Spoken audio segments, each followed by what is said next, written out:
فضا میں ہلکی سی خوشبو پھیلی ہوئی تھی۔ سالار خان اپنے جدید اور خوبصورت کیبن میں سیاہ رنگ کی چیئر پر پشت ٹکائے لیپ ٹاپ کی سکرین پر جھکا ہوا تھا۔ اس کی نظریں مکمل توجہ سے اعداد و شمار کا جائزہ لے رہی تھیں۔ کمرے کی دیوار پر لگا وقت کا مہنگا گھڑیال خاموشی سے گزرتے لمحوں کی گواہی دے رہا تھا۔ چند لمحے بعد دروازے پر ہلکی سی دستک ہوئی۔ سالار نے پلکیں بھی نہ چپکائیں، صرف سرسری سا ایک نظر دروازے کی جانب ڈالی اور دوبارہ کام میں مگن ہو گیا۔ دروازہ کھلا اور اس کا قابل اعتماد اسسٹنٹ جبران رحمان اندر داخل ہوا۔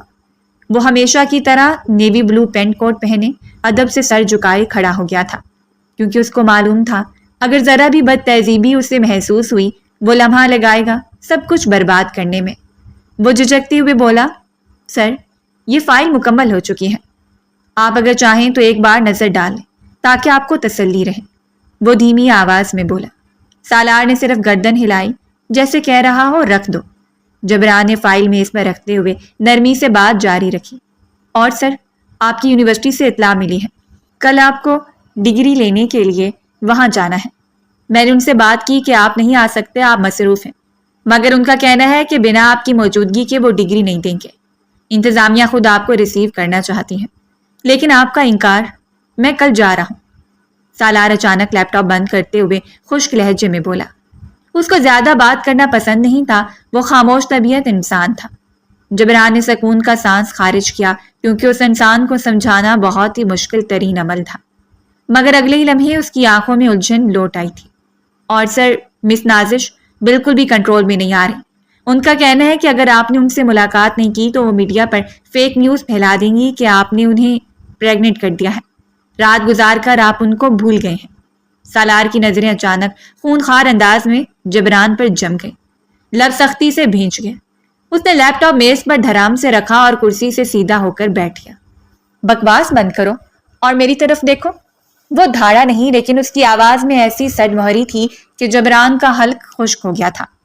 یہ عورت کیا سمجھتی ہے خود کو؟ زیادہ سے زیادہ کچھ لمحے میرے ساتھ گزارے ہیں، اور اب یہ دعویٰ؟ فضول کا دماغ خراب کیا ہوا ہے، اسی لیے میں عورتوں سے دور رہتا ہوں۔ پتہ نہیں کیا سوچ کر میں اس عورت کے پاس چلا گیا تھا۔ اس کا غصہ ساتویں آسمان پر تھا، دماغ کی رگیں پھول گئی تھیں، ماتھے پر بل نمایاں تھے۔ اس نے میز پر رکھی پین کو انگلیوں میں گھمایا اور گہری سانس لے کر بولا، اس کو فوری طور پر کچھ پیسے دو، اچھا خاصا معاوضہ، اور اسے میڈیا سے دور رکھو۔ اگر اس نے کوئی ڈرامہ کیا تو اس بار صرف میرا کردار نہیں، پوری امپائر متاثر ہوگی، اور میں اپنی ساکھ پر رتی برابر بھی آنچ برداشت نہیں کر سکتا، وہ بھی کسی فضول عورت کے لیے جو اپنا آپ کسی بھی مرد کے حوالے کر دے۔ اس کو لگتا ہے میں اس سے شادی کروں گا، لیکن اس کی اوقات میرے سامنے کھڑے ہونے کی نہیں ہے۔ اس کا دماغ بالکل بھی کام نہیں کر رہا تھا۔ یہ باتیں صرف اور صرف اس کا خون کھولا دیتی تھیں۔ جبران اس بات میں سر ہلایا۔ جی سر، میں دیکھ لیتا ہوں۔ سالار نے ہاتھ اٹھا کر اسے روک دیا۔ اور ہاں، کل کی تمام میٹنگ کینسل کر دو۔ میں یونیورسٹی جاؤں گا اور پھر وہاں سے میں حویلی جاؤں گا۔ دادا صاحب بھی کافی دن سے میرا انتظار کر رہے ہیں، امی سے بھی ملاقات ہو جائے گی۔ ٹھیک ہے سر۔ اور ایک آخری بات، سر ہم نے تلاش ابھی بھی جاری رکھی ہوئی ہے، لیکن لگتا ہے میڈم نے اپنا نام تبدیل کر لیا ہے، جب ہی کوئی سراغ نہیں لگ پا رہا، مگر ہم اب بھی اپنی کوشش جاری رکھیں گے، ہو سکتا ہے کوئی نہ کوئی سراغ لگ جائے۔ اس نے ہولے سے سر ہلایا تھا، جبکہ جبران فائل اٹھا کر خاموشی سے باہر نکل گیا۔ اس نے مزید ٹھہرنا مناسب نہیں سمجھا تھا، کیونکہ اسے اچھی طرح معلوم تھا سامنے کھڑا شخص کب غصے سے پاگل ہو جائے کوئی علم نہیں۔ سالار نے کرسی کی پشت سے ٹیک لگا لی، آنکھیں بند کرتے ہوئے جیسے وہ خود کو سنبھالنے کی کوشش کر رہا تھا۔ دل کی دھڑکن اب بھی تیز تھی۔ کامیابی کی اونچائی پر بیٹھے اس شخص کے لیے ماضی کی ذرا سی پرچھائی بھی ناقابل برداشت تھی۔ دوسری جانب کمرے کی کھڑکی سے سورج کی روشنی اندر آ رہی تھی۔ فرش پر سفید ماربل پر روشنی کے دھبے بکھرے ہوئے تھے۔ مہرو آئینے کے سامنے کھڑی برقع درست کر رہی تھی۔ سیاہ بایا صاف ستھرا اور نفیس سلائی کے ساتھ تھا۔ اس نے چہرے پر ہلکا سا میک اپ کیا تھا اور سلیقے سے حجاب لپیٹا۔ وہ یونیورسٹی کے پہلے دن کے لیے خاصی پرجوش نظر آ رہی تھی۔ ایک ہاتھ میں بیگ تھا جس میں کتابیں اور نوٹس تھے، اور دوسرا ہاتھ موبائل فون پر تھا جس میں ٹائم چیک کر رہی تھی۔ کمرے کا دروازہ کھولتے ہی وہ اونچی آواز میں بولی، امی میں یونیورسٹی کے لیے نکل رہی ہوں، دعا کیجیے گا آج کا پہلا دن اچھا گزرے۔ اس کی آواز میں خوشی اور تھوڑا سا نروس پن تھا۔ کچن میں چمچوں کی آواز بند ہوئی اور چند لمحوں بعد رقیہ بیگم دروازے سے باہر آئی۔ ان کے ہاتھ میں آٹے کی خوشبو باقی تھی۔ انہوں نے اپنا دوپٹہ سر پر حجاب کی صورت میں لپیٹا ہوا تھا اور چہرے پر فکر مندی چھائی ہوئی تھی۔ دھیان سے جانا گڑیا، وہ نرمی سے بولی، پھر یکدم چہرہ سنجیدہ ہو گیا۔ پتہ نہیں کیوں مہرو، میرا دل کہتا ہے کہ تم نے ایڈمیشن لے کر کوئی بڑی غلطی کر لی ہے۔ نہ جانے کیوں ایسا لگتا ہے جیسے ہمارے لیے یہ ایڈمیشن ایک بہت بڑی مصیبت ثابت ہوگا۔ سب کچھ تو ٹھیک چل رہا تھا، تم جاب بھی کر رہی تھی، سیلری بھی معقول تھی، پھر اچانک یونیورسٹی؟ مجھے تمہاری بالکل سمجھ نہیں آتی۔ بنا بتائے، بنا پوچھے اور بنا مشورے کے تم فیصلہ لے لیتی ہو، پھر ہم دونوں کے لیے بعد میں پریشانی بن جاتی ہے۔ مہرو نے جلدی سے 2 کتابیں بیگ میں رکھیں اور ہلکی سی ناگواری سے ماں کی طرف دیکھا۔ امی، آپ کو پتہ ہے مجھے پڑھائی مکمل کرنا تھی، وہ جاب بس وقت گزارنے کے لیے تھی، اور آپ کیوں پریشان ہوتی ہیں؟ میں ایسا کوئی قدم نہیں اٹھاؤں گی جو آپ کو پریشان کرے۔ میں ہر چیز میں احتیاط کروں گی۔ آپ اچھی طرح جانتی ہیں آپ کی بیٹی کی عمر کم ضرور ہے، لیکن وہ عمر سے زیادہ سمجھدار ہے۔ پھر کس بات کی ٹینشن؟ رقیہ بیگم کی آواز تھوڑی بھر آئی۔ اگر خدا نہ خواستہ ان لوگوں کو پتہ چل گیا کہ تم اسی شہر میں ہو، تم نہیں جانتی مہرو وہ کیا کوہرام مچائیں گے۔ وہ تمہیں مجھ سے چھین کر لے جائیں گے۔ میں اس حویلی سے راتوں رات نکلی تھی۔ تمہیں ابھی حقیقت کا پورا علم نہیں۔ بہتر ہوگا اپنے قدم سنبھالو اور اس طرح ہر جگہ نہیں چلی جایا کرو۔ تم کہیں بھی محفوظ نہیں ہو۔ میرا دل بس تمہاری طرف سے ہی ڈرتا رہتا ہے۔ رب نے مجھے بس ایک ہی اولاد تو دی ہے۔ اگر تمہیں کچھ ہو گیا تو میں کبھی خود کو معاف نہیں کر پاؤں گی اور نہ ہی جی پاؤں گی۔ وہ اب جذباتی ہو رہی تھی۔ مہرو نے ایک گہری سانس لی اور آہستہ سے بولی، امی، کوئی کسی کو نہیں لے کر جاتا، اور اگر لے بھی گیا تو میں اب چھوٹی بچی نہیں ہوں۔ میں 20 سال کی بالکل سمجھدار لڑکی ہوں، اپنا دفاع کرنا جانتی ہوں، اور آپ اس طرح کی باتیں نہیں کیا کریں۔ آپ کے علاوہ میرے اس دنیا میں ہے کون؟ وہ تھوڑا سا آئینے کے سامنے مڑی۔ یہ عبایا ٹھیک لگ رہا ہے نا؟ وہ بات کو گھما گئی تھی۔ مزید بات کو تول دینا اس نے مناسب نہیں سمجھا تھا۔ رقیہ بیگم نے اسے غور سے دیکھا، پھر کچھ جھجک کر بولی، مہرو یہ تھوڑا سا فٹ ہے، خاص کر اوپر کی طرف سے۔ دیکھو بیٹا، دوپٹہ اچھی طرح سینے پر پھیلا لینا، اور ہاں، کسی الٹی سیدھی حرکت سے بچنا۔ ہر وقت اپنی سہیلیوں کے ساتھ رہنا۔ میں تمہیں دوبارہ تاکید کر رہی ہوں، ہر ایک شخص سے محتاط ہو کر بات کرنا۔ یونیورسٹی میں سینکڑوں لوگ ہوں گے، اگر خدا نہ خواستہ کسی ایک نے بھی تمہیں پہچان لیا تو ہمارے لیے بہت بڑا عذاب کھڑا ہو جائے گا۔ ہر قدم پھونک پھونک کر رکھنا۔ مہرو نے اس بات میں سر ہلایا۔ جی امی، ویسا ہی ہوگا جیسا آپ کہہ رہے ہیں، آپ ٹینشن نہیں لیں، میں سب سنبھال لوں گی۔ اس نے بیگ کندھے پر ڈالا، عبایا سنبھالا اور دروازے کی طرف بڑھی۔ باہر جاتے ہوئے ایک لمحے کے لیے رکی، پھر پیچھے مڑ کر ماں کی طرف دیکھا جو اب بھی وہیں کھڑی تھی۔ وہ ان کی آنکھوں میں بے شمار دعائیں، ڈر اور ماں والی محبت پڑھ سکتی تھی، لیکن وہ کیا کرتی؟ کب تک زندگی ڈر ڈر کر گزارتی؟ وہ بلند آواز میں بولی، امی فکر مت کریں، آپ کی بیٹی کمزور نہیں ہے، وہ دنیا سے اب لڑنا جانتی ہے اور اپنی حفاظت کرنا بھی جانتی ہیں۔ آپ پرسکون ہو جائیں۔ یہ کہہ کر وہ تیز قدموں سے باہر نکل گئی۔ دروازے کی جھٹ سے آواز آئی اور رقیہ بیگم دروازے کی چوکھٹ پر کھڑی کچھ لمحے اس سے جاتا دیکھتی رہی، پھر آہستہ سے سر جھکا لیا۔ ان کے لیے ان کی بیٹی ان کا سب کچھ تھی۔ شوہر کے بعد ایک وہی تو تھی جس کے دم سے وہ سانس لے رہی تھی۔ اگر اسے کچھ ہو جاتا تو وہ کبھی خود کو معاف نہیں کر پاتی، لیکن وہ جانتی نہیں تھی کہ زندگی میں اب کس طرح کا بدلاؤ آنے والا ہے۔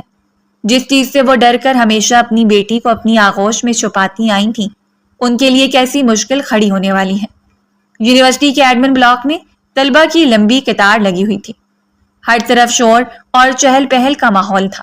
دیواروں پر اعلانات چسپاں تھے اور فضا میں کاغذوں کی سرسراہٹ اور قدموں کی آوازیں گونج رہی تھیں۔ مہرو خاموشی سے اپنی فائل ہاتھ میں لیے قطار میں کھڑی تھی۔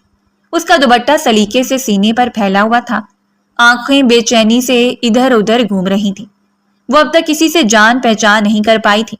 نئی جگہ، اجنبی چہرے اور دل میں چھپا ماضی کا ڈر اسے کچھ زیادہ ہی محتاط رکھے ہوئے تھا۔ بے شک وہ اپنی ماں کے سامنے بہت کچھ بول لیتی تھی، مگر ان کی باتوں سے کئی حد تک وہ خود بھی خوفزدہ تھی۔ اسے اپنی آزادی بہت عزیز تھی اور اس آزادی کی قیمت ہی وہ اپنے ڈر سے ادا کر رہی تھی۔ قطار آہستہ آہستہ آگے بڑھ رہی تھی۔ وہ اپنے بیگ سے ایک فارم نکال رہی تھی جب اچانک اس کے آگے کھڑے نوجوان نے اپنے کوٹ کی جیب میں ہاتھ ڈالنے کی کوشش کی۔ لیکن اگلے ہی لمحے اس کی سخت کونی پوری قوت سے مہرو کے سینے کے مقام پر لگی۔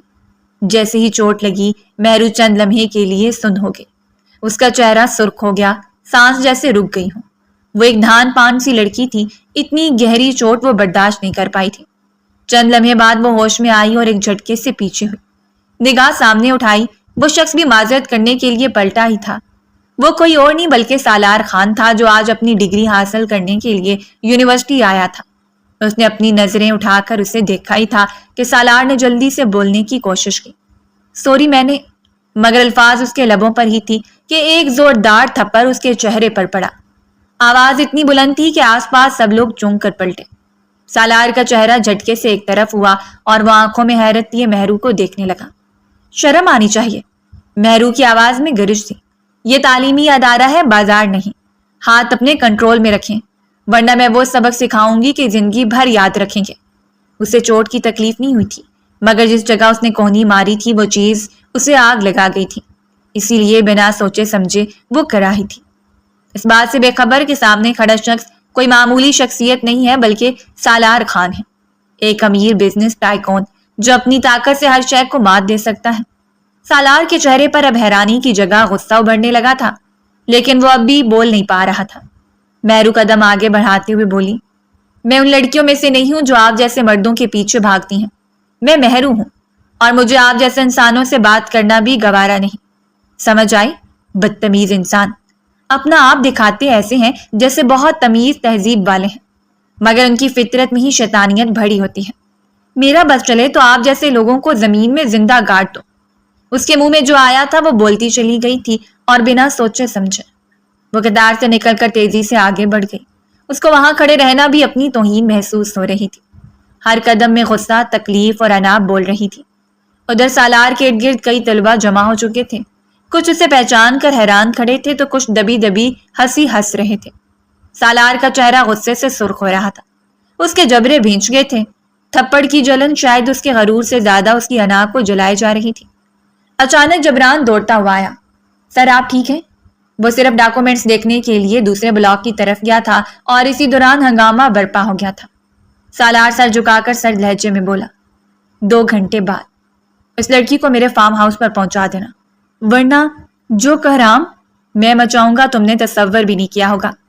اگر اپنی جان عزیز ہے تو میرے حکم کی تعمیل ہو جانی چاہیے۔ معافی اس لڑکی کو کسی قیمت پر نہیں ملے گی۔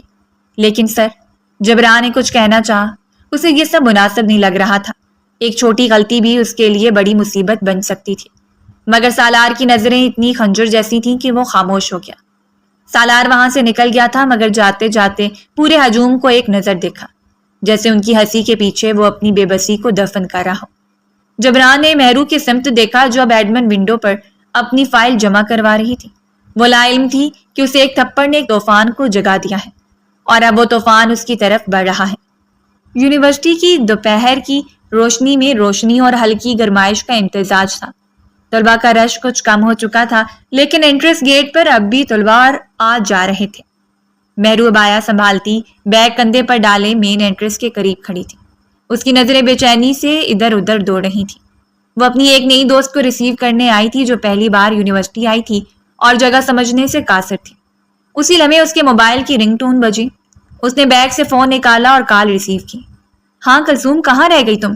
مجھے یہاں بلا کر بے وجہ تم نے کھڑا کیا ہے۔ تقریباً 15 منٹ سے میں یہاں کھڑی ہوں، وہ سادہ لہجے میں بولی۔ دوسری جانب سے آواز آئی، مہرو مجھے مین انٹرنس ہی نہیں مل رہا، میں بہت کنفیوز ہو رہی ہوں۔ ایک کام کرو، تم پارکنگ ایریا کی طرف آ جاؤ، میں وہیں ہوں۔ سمجھ نہیں آ رہا کس سمت جاؤں۔ پوچھتے ہوئے بھی لوگوں سے ڈر لگ رہا ہے، کہیں کوئی ریگنگ ہی نہ کرتے۔ مہرو نے چہرے پر بیزاری کے آثار ظاہر کیے۔ کلثوم، تم چھوٹی بچی ہو، اتنا بڑا مین انٹرنس ہے، لوگ آ جا رہے ہیں، کسی سے پوچھ لو، کوئی ریگنگ نہیں کرے گا۔ وہ زمانہ اب گیا، میں اب نیچے آؤں، اتنی تھکن ہو رہی ہے، تم دیکھ لو یار، جبکہ وہ التجائی انداز میں بولی۔ یار پلیز، تمہیں سمجھ نہیں آ رہا، میں کافی دیر سے یہاں کھڑی ہوں، بہت گھبراہٹ ہو رہی ہے، پلیز آ جاؤ نا۔ کلثوم کی آواز میں سچ مچ گھبراہٹ تھی۔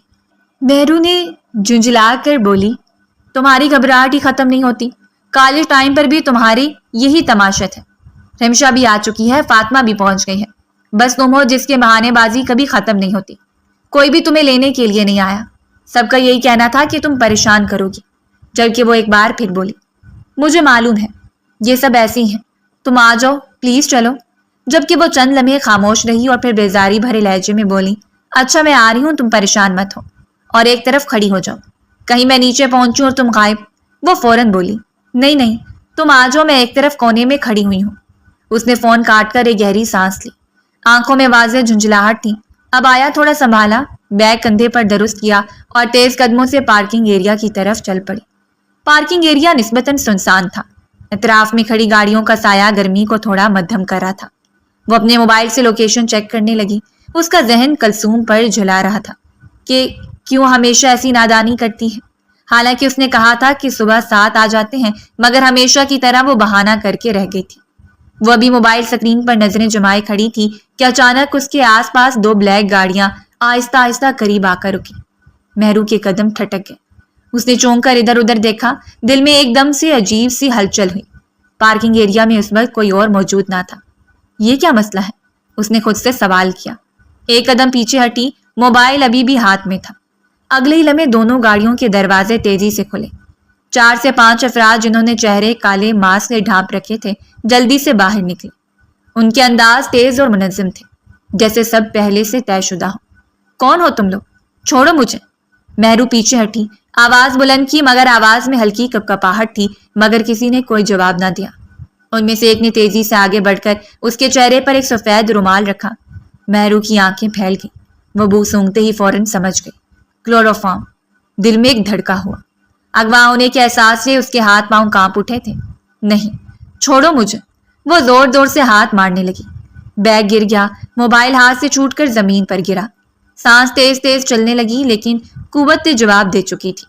چند لمحے کی مزاحمت کے بعد اس کی پلکیں چپکی، جسم ڈھیلا ہوا اور وہ بے ہوش ہو کر ایک شخص کی گرفت میں جھول گئی۔ جلدی کرو، ایک مرد کی دبنگ آواز آئی۔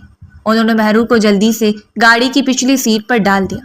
ایک نے اس کا بیگ اٹھایا، دوسرے نے موبائل بند کیا اور جیب میں رکھ لیا۔ دروازے بند کیے گئے، گاڑیاں ایک لمحے میں غائب ہو گئی۔ پارکنگ ایریا کی فضا میں پھر سے سناٹا چھا گیا۔ بس زمین پر مہرو کی گری ہوئی کتاب کی پھٹی جلد اور 1-2 پین تھے جو ہڑبڑی میں اس کے ہاتھ سے چھوٹ گئے تھے۔ آج ایک آزاد خود مختار لڑکی کی دنیا کو ایک لمحے میں قید میں تبدیل کر دیا گیا تھا، اور کوئی بھی یہ ہوتے ہوئے دیکھ نہیں سکا تھا۔ 1.5 گھنٹے بعد کمرے میں ہلکی مدھم روشنی پھیلی ہوئی تھی۔ سادہ مگر قیمتی فرنیچر سے سجا وہ فارم ہاؤس کا کمرہ اندر سے مکمل بند تھا۔ کھڑکیاں پردوں سے ڈھکی ہوئی تھیں اور باہر کی دنیا سے کوئی رابطہ ممکن نہ تھا۔ دیوار پر لگی گھڑی کی ٹک ٹک سنائی دے رہی تھی اور فرش پر ایک طرف بے حس و حرکت مہرو کا وجود پڑا تھا۔ اس کے عبایا کی شکنیں بکھری ہوئی تھیں، چہرہ زرد تھا اور سانس مدھم، جیسے کسی گہرے خواب یا صدمے میں ہو۔ چند لمحے بعد دروازہ ایک جھٹکے سے کھلا، سالار خان اندر داخل ہوا۔ چہرے پر غصے کی سختی، آنکھوں میں وہی تکبر اور قدموں میں جبر کی گونج تھی۔ وہ رک کر چند لمحے دروازے پر ہی کھڑا رہا۔ اس کی نظر فوراً کمرے کے وسط میں پڑی مہرو کے بے جان وجود پر گئی۔ ایک لمحے کو اس کی آنکھوں میں عجیب سی صدموہری ابھری، نفرت کے آثار چہرے پر نمایاں ہوئے تھے۔ اپنے دشمن کو اتنی آسانی سے جانے نہیں دیتا تھا، اگلے شخص کو اس کے گھر میں گھس کر مارتا تھا۔ بھلا پھر اپنی بے عزتی کیسے فراموش کر دیتا؟ اس نے کمرے کی سائڈ ٹیبل سے جگ اٹھایا، اس میں سے گلاس میں پانی انڈیلا اور بغیر کسی تذبذب کے مہرو کے چہرے پر چھپاک سے پھینک دیا۔ پانی کی بوچھار سے مہرو کی آنکھیں کھل گئیں، وہ ہڑبڑا کر اٹھی، سانسیں بے ترتیب ہو گئی تھیں اور نظریں جلدی جلدی ادھر ادھر بھاگنے لگیں، جیسے یہ سمجھنے کی کوشش کر رہی ہوں کہ وہ کہاں ہے۔ چند لمحوں بعد جیسے ہی شعور لوٹا، اس نے سامنے کھڑے سالار کو دیکھا۔ چہرہ پہچانتے ہی وہ تیزی سے گھبرا کر اٹھ کھڑی ہوئی۔ لمحے میں اسے کچھ دیر پہلے ہوئے واقعے کا ایک ایک لمحہ یاد آ گیا تھا۔ سالار سینے پر ہاتھ باندھ کر طنز بھرے لہجے میں بولا، تم جیسی لڑکیوں کے ساتھ تو اس سے بھی برا ہونا چاہیے۔ خود کو کیا سمجھتی ہو؟ مردوں پر ہاتھ اٹھا کر آرام سے باعزت بری ہو جاؤ گی۔ کوئی کچھ بھی کہہ دے فوراً تھپڑ رسید کر دیتی ہو۔ تمہیں لگتا ہے تم جیسی کو چھوڑ دیا جائے گا؟ میں سالار خان ہوں، میرے ساتھ برا کرنے والا اتنی آسانی سے بچتا نہیں ہے۔ تمہیں اگر میں نے تمہاری اوقات یاد نہیں دلائی، تمہیں زمین کے اندر نہیں گاڑا تو میرا نام سالار خان نہیں۔ مہرو کی آواز کانپ رہی تھی۔ کون ہو تم اور مجھے یہاں کیوں لایا گیا ہے؟ یہ سب کیا ہے؟ مجھے کیوں پریشان کر رہے ہو؟ غلطی تمہاری ہے، تم نے مجھ پر پہلے وار کیا تھا، اسی لیے پلٹ کر میرا ہاتھ اٹھا۔ اب اس بات کو انا کا مسئلہ بنا لینا یہ کہاں کی انصاف پسندی ہے؟ سالار ہنسا، ایک عجیب سے مصنوعی طنز کے ساتھ۔ او واہ ڈارلنگ، تمہیں نہیں معلوم کہ میں کون ہوں؟ اس کی بات سن کر اس کا دماغ گھوم گیا تھا۔ وہ کچھ کہتی اس سے پہلے ہی وہ غصے سے دھاڑ کر بولا، میں وہ ہوں جس کی تم نے بے عزتی کرنے کی کوشش کی ہے، 3 گھنٹے پہلے جس کے منہ پر تم نے سب کے سامنے تھپڑ مارا تھا، وہی شخص ہوں، سالار خان۔ تم جیسی لڑکیاں یہ حرکت کر کے سمجھتی ہو ہم نے بہت بڑا مارکا مار لیا ہے، اب یہ لڑکا ہم پر دلہار بیٹھے گا، لیکن تم جانتی نہیں ہو اس بار تم نے ایک بہت بڑی غلطی کی ہے۔ میں تمہاری ذات کو رون کر، تمہاری انا کو توڑ کر تمہیں سکھاؤں گا کہ مرد کی انا سے کھیلنے کا انجام کیا ہوتا ہے، پھر تمہیں احساس ہوگا کہ تم کتنی بڑی غلطی کر چکی ہو۔ مہرو کی آنکھوں میں آنسو آ چکے تھے، وہ کانپتی ہوئی بولی، دیکھو وہ سب لاشعوری طور پر ہوا، مجھے نہیں معلوم تھا کہ وہ تم تھے، مجھے چھوڑ دو، میں بہت ہی صاف پاکیزہ اور شریف لڑکی ہوں، مجھے مت چھونا، مت پلیز۔ اس کے بات کرنے کے انداز اس کی روح جھنجھوڑ چکا تھا۔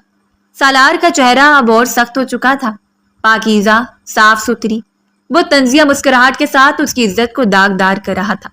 وہ مزید بولا، تم جیسی لڑکیاں صرف اپنی زبان سے خود کو بچاتی ہیں، مگر آج تمہارے دماغ کو میں صحیح جگہ پر لے کر آؤں گا، تمہیں وہ دن یاد دلاؤں گا کہ مرد کو نیچا دکھانے کا انجام کیا ہوتا ہے۔ میری جان، جب تمہاری انا کو سڑک پر رگڑا جائے گا تب تمہیں عقل آئے گی کہ ہر مرد ایک جیسا نہیں ہوتا، کچھ مرد اپنی انا کے خاطر اگلے کی دھجیاں اڑا دیتے ہیں۔ تم نے بے وجہ میرے غصے کو آواز دی ہے، تمہیں میں اچھی طرح بتاؤں گا کہ میں تمہارے ساتھ اب کیا کر سکتا ہوں۔ مہرو نے اب اپنے آنسو پونچھے اور آنکھوں میں جرأت لا کر سیدھی کھڑی ہو گئی۔ وہ مضبوط لہجے میں بولی، خبردار، جو تم نے مجھے ہاتھ بھی لگایا میں تمہارا ہاتھ توڑ دوں گی، تم مجھے جانتی نہیں ہو، جس دن جان لیا تم پچھتاؤ گی، فضول میں مجھے تنگ مت کرو، مجھے جانے دو۔ سالار آہستہ آہستہ اس کی طرف بڑھنے لگا، اس کے قدموں کی چاپ کمرے میں گونج رہی تھی۔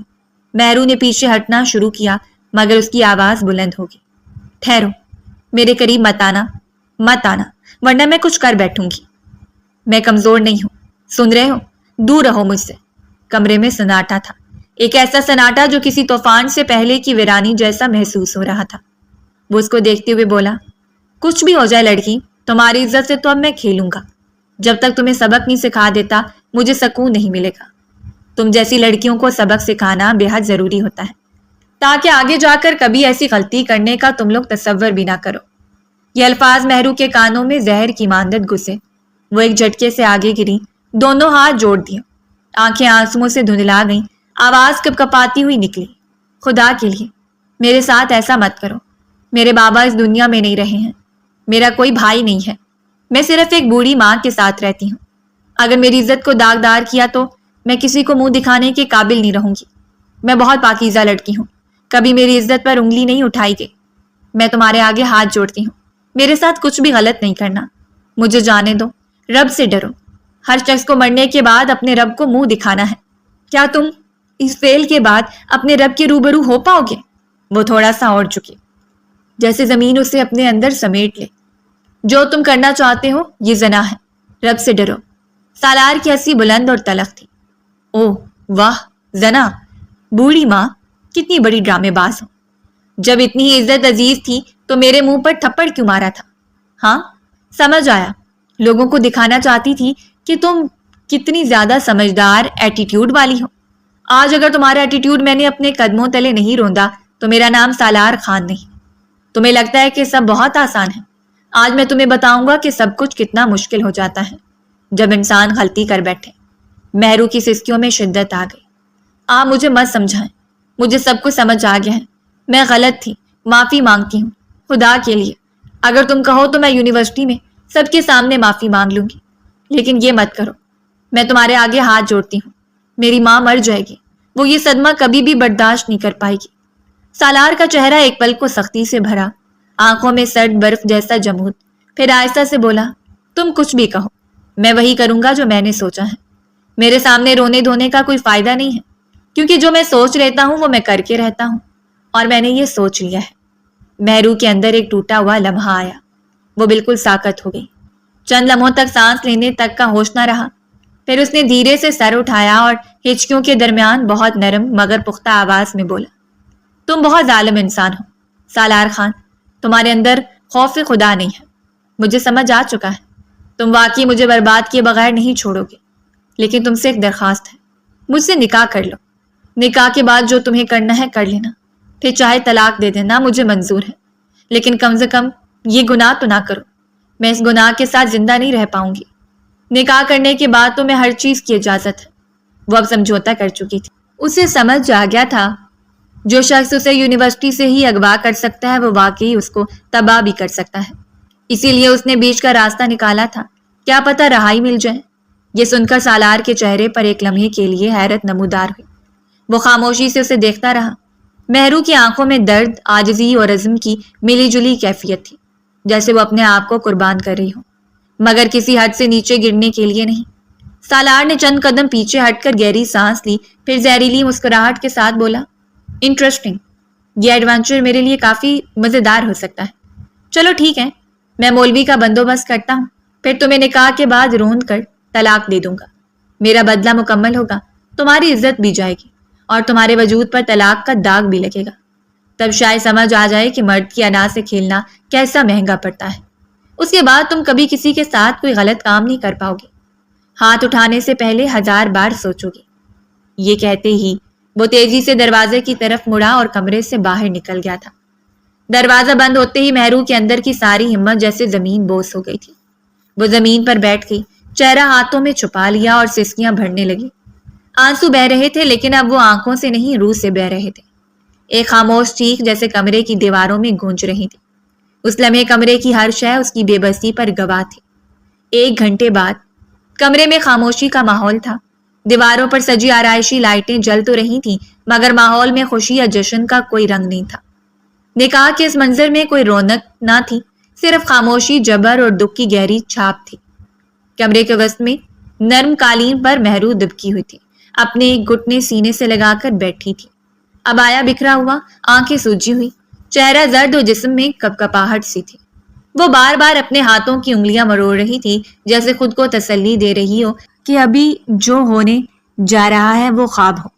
سامنے صوفے پر مولوی صاحب بیٹھے تھے جن کے چہرے پر الجھن اور بے چینی صاف نظر آ رہی تھی۔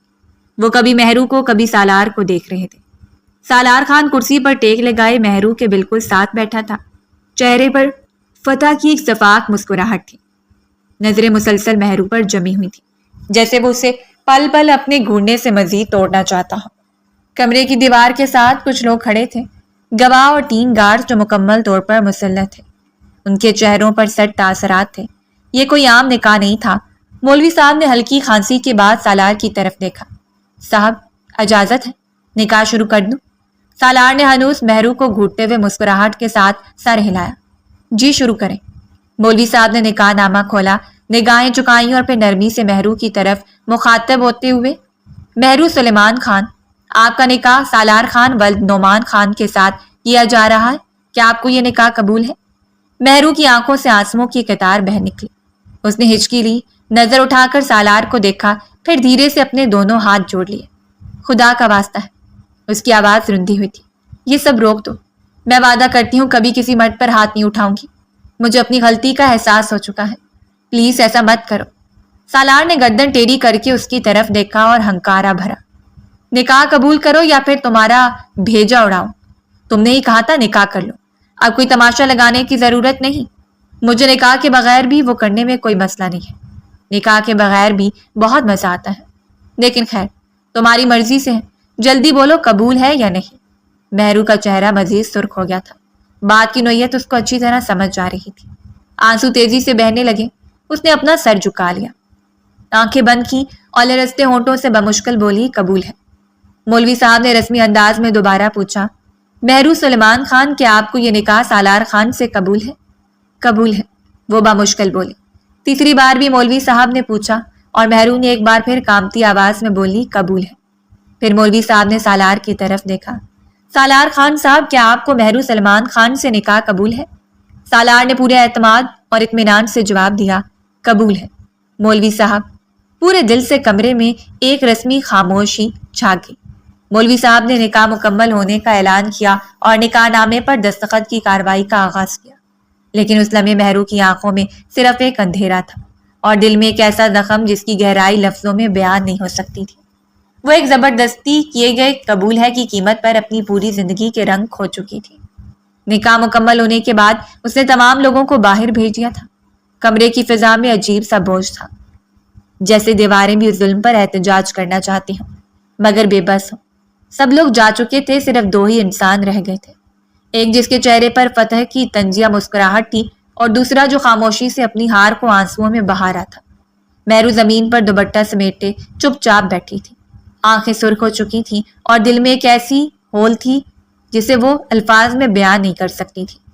وہ کچھ کہنا چاہتی تھی، شاید کوئی وضاحت، شاید کوئی آخری التجا، مگر ابھی وہ لب کھولتی سالار کرسی سے اٹھا اور اس کے قریب آیا۔ اس نے آگے بڑھ کر اس کا بازو مضبوطی سے تھام لیا۔ مہرو کے چہرے پر خوف کی ایک اور لہر دوڑ گئی تھی۔ وہ جھٹکے سے اٹھ گئی اور تھوڑا پیچھے ہٹے، مگر سالار اس کی حرکت کو نظر انداز کرتے ہوئے ہلکی سی مسکراہٹ کے ساتھ بولا، سویٹ ہارٹ، زندگی میں پہلی بار حلال وجود کا مزہ چکوں گا، دیکھتے ہیں اس میں کیا لذت آتی ہے۔ ویسے لگتا ہے حالات ایک جیسے ہی ہوں گے۔ ویسے دادا صاحب بھی کئی دنوں سے بول رہے ہیں کہ شادی کر لو، آج معلوم ہوگا کہ بیوی کے قریب جا کر لذت ملتی بھی ہے یا نہیں۔ وہ آگے بڑھا اور مہرو کو بستر کی طرف دھکیلا۔ اس کا بیلنس خراب ہوا تھا اور وہ بے اختیار بستر پر ڈھہ گئی تھی، آنکھوں سے آنسو بہنے لگے۔ وہ تیزی سے ہاتھ جوڑتے ہوئے بولی، ایسا مت کرو، خدا کے لیے، میں تمہارے آگے ہاتھ جوڑتی ہوں، کیوں میرے ساتھ ایسا ظلم کر رہے ہو؟ میں نے کچھ نہیں کیا تمہارے ساتھ، بس ایک غلطی کی تھی، بس اتنی سی، اس کی اتنی بڑی سزا مت دو۔ میں تمہارے آگے ہاتھ جوڑتی ہوں، میں سب کے سامنے تم سے معافی مانگوں گی، میری ذات کو برباد مت کرو، مجھے اتنا ذلیل مت کرو کہ میں کبھی خود سے نظریں نہیں ملا پاؤں، رب کی مجھے بخش دو۔ سالار ہنسا، ایک بے حس ہنسی جس میں رحم نام کی کوئی شے نہ تھی۔ بہت بڑی ڈرامے باز ہو تم، پہلے خود کہا نکاح کر لو، اب نکاح کر لیا ہے تو بھی نوٹنکی۔ اب اپنی زبان کو بند رکھو، مجھے تمہارے منہ توڑنے میں کوئی دقت نہیں ہوگی، تم جیسی لڑکیاں بس دکھاوا کرتی ہیں، اندر سے پوری ہوتی ہوں۔ مہرو نے اب سر جھکا لیا تھا، اس کی آنکھوں سے مسلسل آنسو بہ رہے تھے۔ اس نے چہرہ اپنے دوپٹے میں چھپا لیا اور سسکیاں دبانے کی کوشش کی، مگر آواز باہر آ ہی گئی تھی، جبکہ وہ آگے بڑھا تھا اور اس کا ہاتھ بے دردی سے نوچ کر پرے پھینکا تھا اور زبردستی اس کی سانسیں دبوچ لی تھی۔ وہ مچل اٹھی تھی، لیکن وہ اپنے لمس میں شدت بڑھاتا جا رہا تھا۔ اس کو بالکل رحم نہیں آ رہا تھا کہ وہ کیا کر رہا ہے۔ وہ تڑپ کر چلائی، چھوڑ دو مجھے، مت کرو میرے ساتھ ایسا، خدا کے لیے رحم کھاؤ مجھ پر۔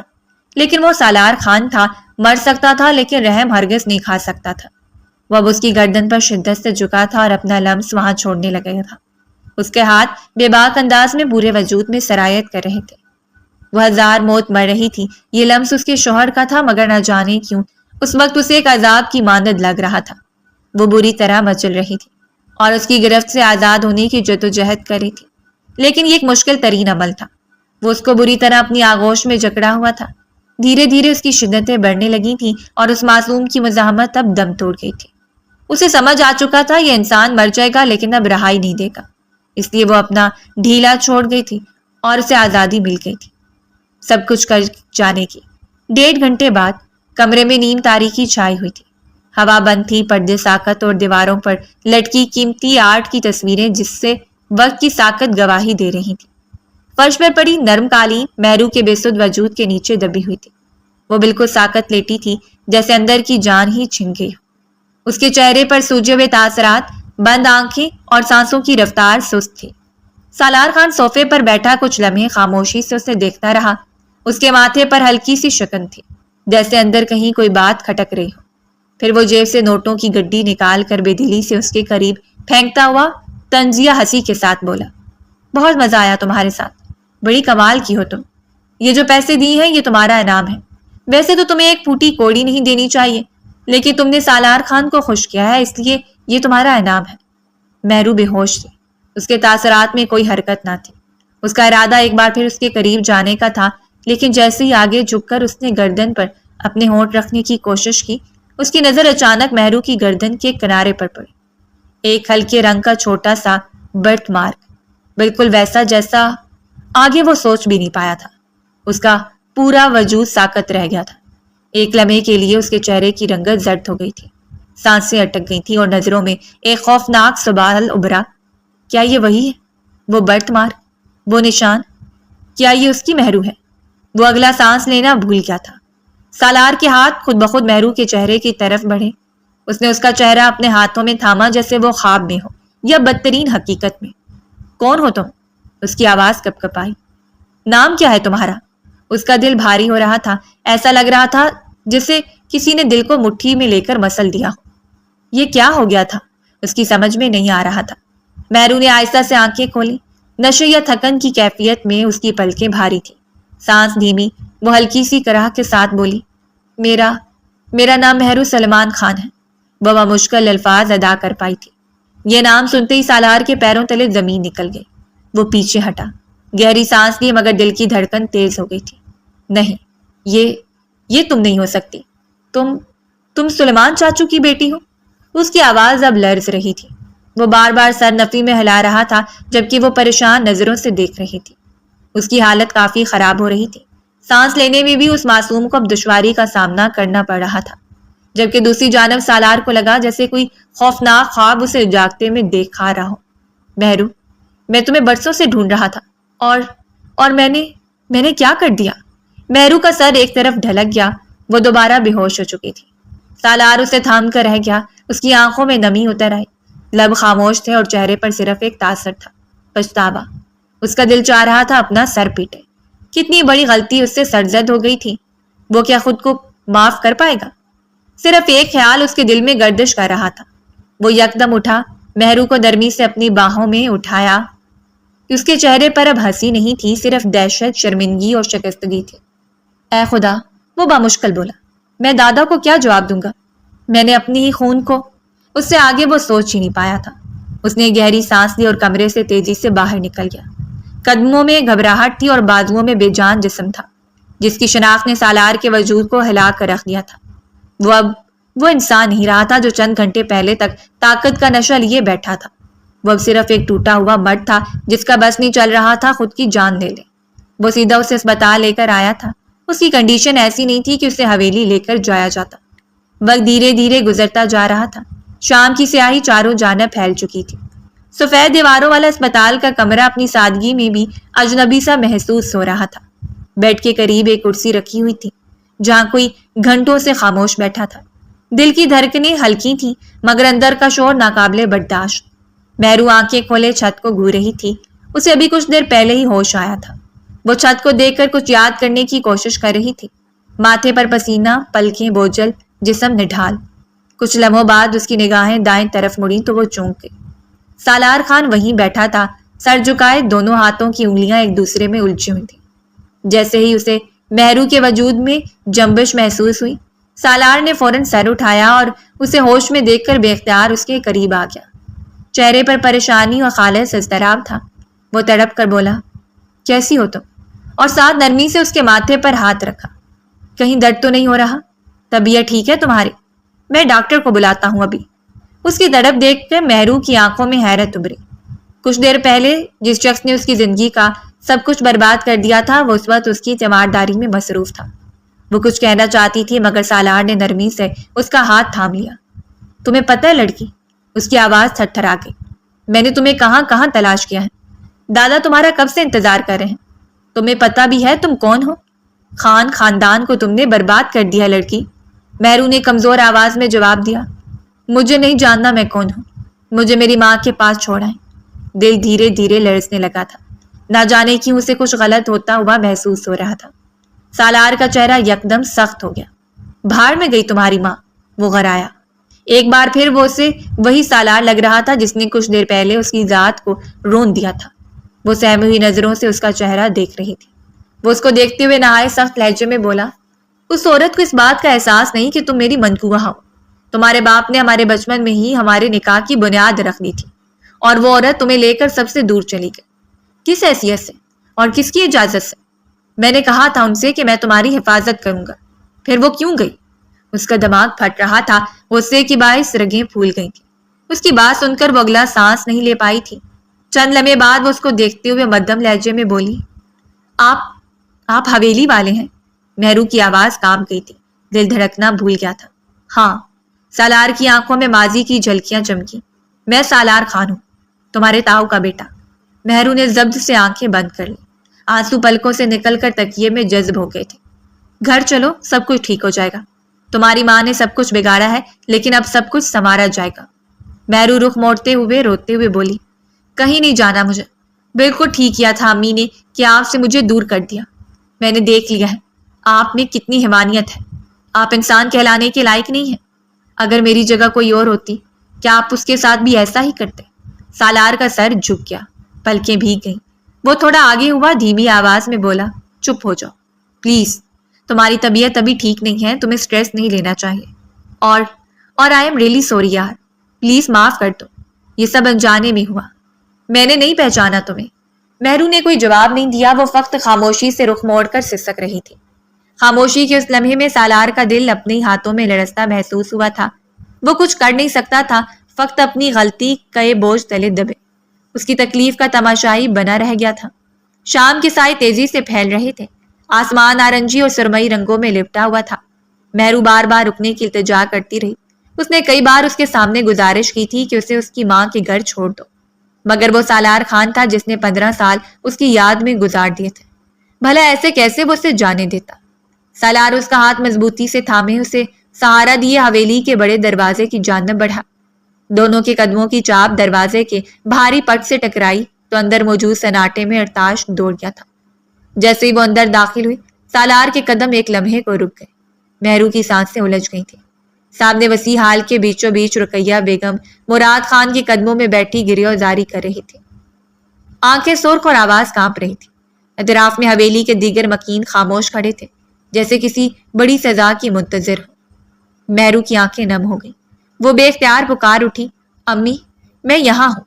وہ سالار کا ہاتھ چھڑا کر ان کے پاس جانا چاہتی تھی، مگر وہ اسے مضبوطی سے تھام کر کھڑا تھا۔ رقیہ بیگم چونک کر پلٹی۔ لمحے بھر کو ان کی آنکھیں مہرو کو پہچاننے سے قاصر رہیں، لیکن پھر لڑکھڑاتے قدموں سے وہ بیٹی کی طرف لپکی اور تڑپ کر اسے گلے لگا لیا۔ میری بچی، میری جان، تو ٹھیک ہے نا؟ مہرو ان کے سینے سے لگ کر پھوٹ پھوٹ کر رونے لگی، گویا اندر کا سارا زہر آنکھوں سے بہہ رہا ہو۔ اب یہ منظر جاری تھا کہ مراد خان دھاڑے، دور کرو میری پوتی سے اس عورت کو۔ شرم و حیا، عزت لحاظ کچھ نہیں بچا اس عورت میں۔ ہمارے خون کو ہم سے چھین کر بھاگی تھی۔ کیا سمجھتی تھی اپنے آپ کو یہ؟ سالار آگے بڑھ کر مضبوطی سے بولا، دادا صاحب پلیز ایسے مت بولیں، وہ ماں ہے، میری بیوی کی ماں۔ مراد خان نے تہوری چڑھائی، غصے سے پلکیں لرزی، مگر سالار رخ رقیہ بیگم کی طرف موڑ کر بولا، چاچی صرف ایک سوال ہے، آپ نے مجھے کس بات کی سزا دی؟ میں تو اس سے بے پناہ محبت کرتا تھا۔ آپ کو ایک ایک چیز معلوم تھی۔ رقیہ بیگم کی آنکھوں میں پانی اتر آیا تھا۔ انہوں نے لرزتے ہوئے لہجے میں جواب دیا، بیٹا ہر چیز محبت نہیں ہوتی۔ تم جانتے ہو اس حویلی کا دستور، یہاں لڑکیوں پر کیسا جبر ہوتا ہے۔ جب تمہارے چاچا کا انتقال ہوا تو میں ڈر گئی تھی، بہت زیادہ۔ مجھے لگا میری بیٹی اس ماحول میں سانس نہیں لے پائے گی۔ میں صرف اپنی بچی کو بچانا چاہتی تھی۔ وہ سر جھکا کر بولی۔ سالار کی آواز بھرا گئی، کس سے بچا رہی تھی؟ اس کے اپنے شوہر سے۔ میں تھا اس کا محافظ۔ میں نے تب بھی کہا تھا آپ سے کہ میں مہرو کا خیال رکھوں گا، مگر آپ نے ایک بار بھی نہیں سوچا کہ میں اس کے بغیر کیسے جیوں گا۔ مہرو خاموش کھڑی رہی، حیران پریشان سی، جیسے صدیوں پرانی کہانی اچانک آنکھوں کے سامنے کھل گئی ہو۔ سالار کا لہجہ سچ سے لبریز تھا، اس کے لہجے میں شکوہ نہیں درد تھا، اور مہرو کو لگا کہ اس وقت اس کی دنیا کا سب سے پیچیدہ سوال بن چکا تھا، کیا واقعی وہ ہمیشہ اس شخص سے بچتی رہی جو اس کا اپنا تھا؟ کمرے میں خاموشی چھا گئی۔ باہر مغرب کی اذان کی آواز گونجی۔ رقیہ بیگم نے آہستگی سے بیٹی کا ہاتھ تھاما اور سر جھکا کر کھڑی ہو گئی تھی۔ ان کے پاس کہنے کو کچھ نہیں تھا۔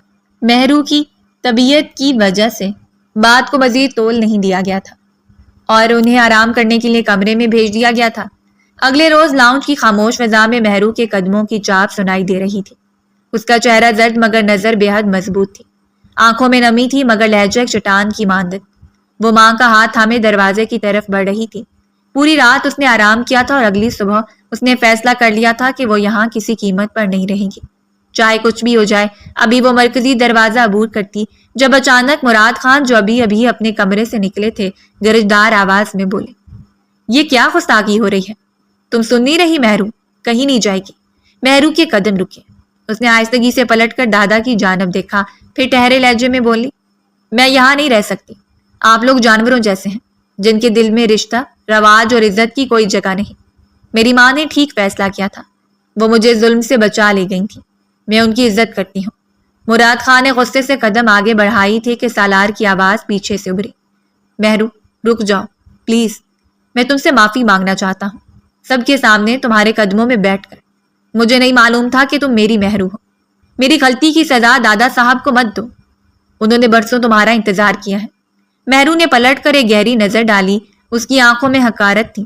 وہ اس کو دیکھتے ہوئے بولی، اگر میری جگہ کوئی اور لڑکی ہوتی تو کیا تم اس کے ساتھ بھی یہی سب کرتے؟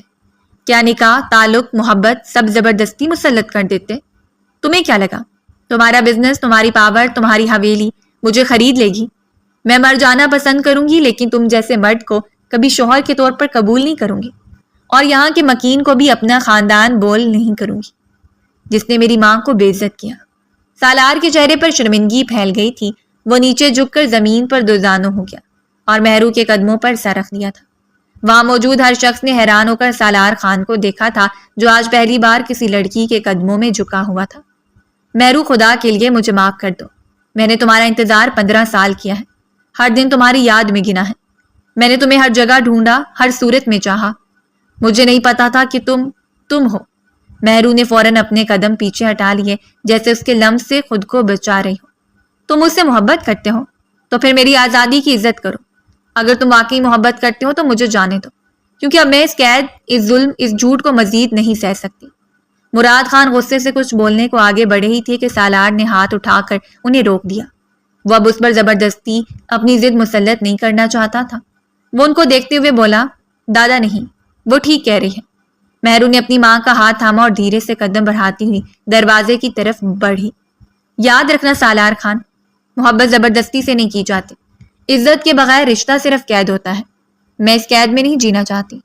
دروازہ کھلا، باہر کی دھوپ اندر چمکی اور مہرو قدم باہر رکھ کر ایک نئے باب کی طرف بڑھ گئی۔ بغیر پلٹ کر دیکھے حویلی کی فضا جیسے چند لمحے کو ساکت ہو گئی تھی۔ سالار خان کی نظریں دروازے پر جمی رہی تھیں۔ وقت دھیرے دھیرے گزرتا جا رہا تھا۔ 2 مہینے ایک طویل وقت تھا، خاص طور پر جب ہر دن کا آغاز پچھتاوے اور ہر رات کا اختتام معافی کی التجا پر ہو۔ اس روز اس نے اسے جانے دیا تھا، مگر وہ پلٹ کر ان کے گھر ہر روز جاتا تھا۔ سالار خان نے ہر رات اس کے قدموں میں بیٹھ کر معافی مانگی تھی۔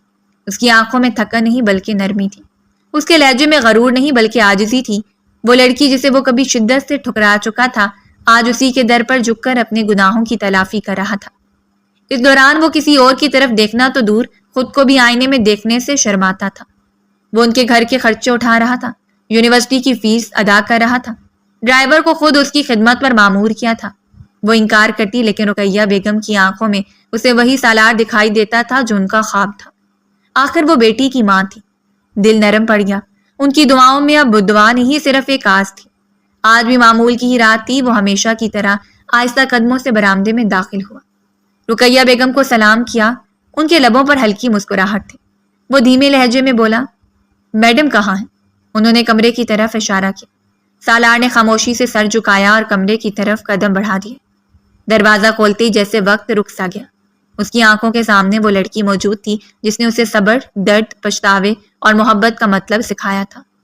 لال جوڑے میں سادگی کے باوجود ایسی دلکش جیسے محبت کا مجسم روپ ہو۔ وہ بیڈ کے کنارے بیٹھی تھی، سالار کو دیکھ کر اٹھ کھڑی ہوئی، آنکھوں میں شوخی واضح تھی۔ وہ دھیرے دھیرے قدم بڑھاتی اس کے بالکل سامنے آ کر رک گئی تھی۔ سالار کی نظریں نیچی تھیں، جیسے وہ اس کے حسن کو دیکھنے کا بھی اہل نہ ہو۔ اس نے دھیرے سے ہاتھ بڑھایا اور اپنی باہوں کا ہار اس کے گلے میں ڈال دیا، جبکہ وہ حیرت سے اس کی جانب دیکھنے لگا تھا۔ اس کی جانب دیکھتے ہوئے بولی، سالار خان، آپ کا معافی نامہ منظور کیا جاتا ہے۔ میں نے کبھی سوچا بھی نہیں تھا کہ میں آپ کو معاف کروں گی، لیکن آپ کی عاجزی مجھے بہت پسند آئی ہے۔ سالار کی آنکھیں نم ہو گئی۔ وہ بمشکل بولا، جب انسان دل سے محبت کرتا ہے نا تو ساری عاجزی خود بخود اس میں آ جاتی ہے، لیکن بس ایک بار اور معاف کر دو۔ انجانے میں بہت بڑی غلطی کر بیٹھا تھا۔ وہ اس کے مزید قریب ہوئی، اس کے کندھے پر ہاتھ رکھا اور نرم لہجے میں بولی، جو ہو گیا سو ہو گیا، اب ہم دونوں ایک نئی زندگی کا آغاز کریں گے۔ میں تیار ہوں آپ کے ساتھ چلنے کے لیے۔ سالار کی آنکھوں میں چمک آ گئی۔ وہ بے اختیار ہنسا، جیسے برسوں بعد دل کو قرار آیا ہو۔ کیا واقعی؟ اس نے سر ہلایا، ہاں لیکن اب مجھے نیچے مت دیکھنا، میری آنکھوں میں دیکھو اور وعدہ کرو کبھی تکلیف نہیں دو گے۔ سالار نے شدت سے سر ہلایا۔ نہیں دوں گا، اب تو سانس بھی تمہاری مرضی سے لوں گا۔ وہ اسے گود میں اٹھا چکا تھا جیسے زندگی بھر کی تھکن آج ختم ہو گئی ہو۔ وہ ہنستا گھومتا اس کے کہکوں کو اپنے دل پر نقش کرتا رہا۔ پورے کمرے میں خوشبو بکھر گئی تھی، محبت کی معافی کی نئی شروعات کی۔ یہ اختتام نہیں تھا بلکہ ایک ایسی محبت کا آغاز تھا جس میں درد کی سزا اور محبت کا انعام دونوں تھا۔ سالار خان جو کبھی غرور کا نشان تھا آج عاجزی کا پیکر بن چکا تھا، اور وہ لڑکی جس نے صبر کا ہر امتحان خاموشی سے سہ لیا تھا آج ایک نئی روشنی میں داخل ہو رہی تھی۔